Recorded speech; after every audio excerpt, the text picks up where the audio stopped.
شروع اللہ کا نام لے کر جو بڑا مہربان نہایت رحم والا ہے۔ نون، قلم کی اور جو کچھ لکھنے والے لکھتے ہیں اس کی قسم کہ اے پیغمبر صلی اللہ علیہ وآلہ وسلم، تم اپنے پروردگار کے فضل سے دیوانے نہیں ہو، اور بے شک تمہارے لیے بے انتہا اجر ہے، اور یقیناً تم اخلاق کے اعلی مرتبے پر ہو۔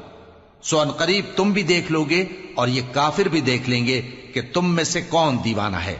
تحقیق تمہارا پروردگار اس کو بھی خوب جانتا ہے جو اس کے رستے سے بھٹک گیا، اور ان کو بھی خوب جانتا ہے جو سیدھے رستے پر چل رہے ہیں۔ تو تم جھٹلانے والوں کا کہا نہ ماننا۔ یہ لوگ چاہتے ہیں کہ تم نرمی اختیار کرو تو یہ بھی نرم ہو جائیں، اور کسی ایسے شخص کے کہے میں نہ آ جانا جو بہت قسمیں کھانے والا ہے، ذلیل ہے، شرارت سے اشارے کرنے والا، لگائی بجھائی کرنے والا، مال دینے میں بڑا بخیل، حد سے بڑھا ہوا بدکار، سخت خو اور اس کے علاوہ بدذات ہے، اس سبب سے کہ مال اور بیٹے رکھتا ہے۔ جب اس کو ہماری آیتیں پڑھ کر سنائی جاتی ہیں تو کہتا ہے کہ یہ اگلے لوگوں کے افسانے ہیں، ہم ان قریب اس کی اونچی ناک پر داغ لگائیں گے۔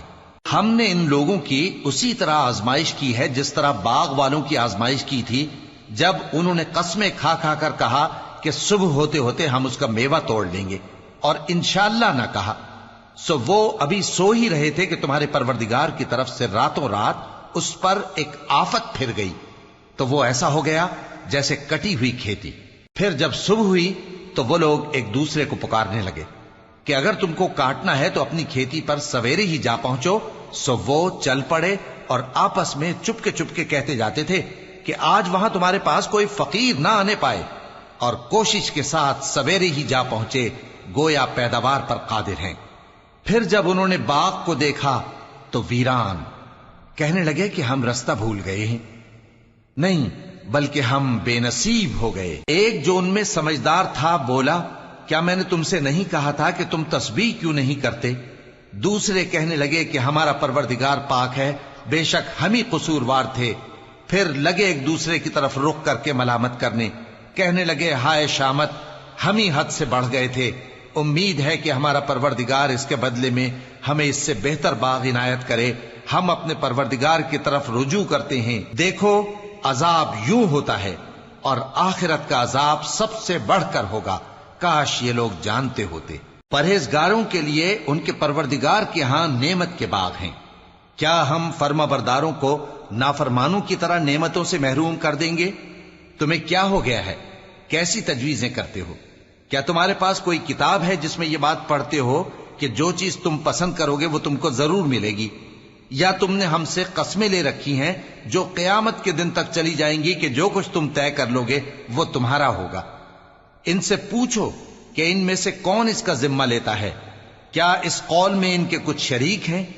اگر یہ سچے ہیں تو اپنے شریکوں کو لے آئیں۔ جس دن پنڈلی سے کپڑا اٹھا دیا جائے گا اور کفار سجدے کے لیے بلائے جائیں گے، پھر وہ سجدہ نہ کر سکیں گے، ان کی آنکھیں جھکی ہوئی ہوں گی اور ان پر ذلت چھا رہی ہوگی، حالانکہ پہلے اس وقت سجدے کے لیے بلائے جاتے تھے جبکہ وہ صحیح و سالم تھے۔ سو مجھ کو اس کلام کے جھٹلانے والوں سے سمجھ لینے دو، ہم ان کو آہستہ آہستہ ایسے طریق سے پکڑیں گے کہ ان کو خبر بھی نہ ہوگی، اور میں ان کو مہلت دیے جاتا ہوں، میرا داؤں بڑا مضبوط ہے۔ اے نبی، کیا تم ان سے کچھ معاوضہ مانگتے ہو کہ ان پر تاوان کا بوجھ پڑ رہا ہے، یا ان کے پاس غیب کی خبر ہے کہ اسے لکھتے جاتے ہیں؟ سو اپنے پروردگار کے فیصلے کا انتظار کیے رہو، اور مچھلی کا لقمہ ہونے والے یونس کی طرح نہ ہونا کہ انہوں نے اپنے رب کو پکارا جبکہ وہ دل ہی دل میں گھٹ رہے تھے۔ اگر ان کے پروردگار کی مہربانی ان کو نہ سنبھال لیتی تو وہ چٹیل میدان میں ڈال دیے جاتے مذموم حالت میں۔ پھر ان کے پروردگار نے ان کو برگزیدہ کر کے نیکوکاروں میں شامل کر لیا۔ اور کافر جب یہ نصیحت کی کتاب سنتے ہیں تو یوں لگتے ہیں کہ تم کو اپنی نگاہوں سے پھسلا دیں گے، اور کہتے ہیں کہ یہ تو دیوانہ ہے۔ اور لوگوں، یہ قرآن تمام جہانوں کے لیے نصیحت ہے۔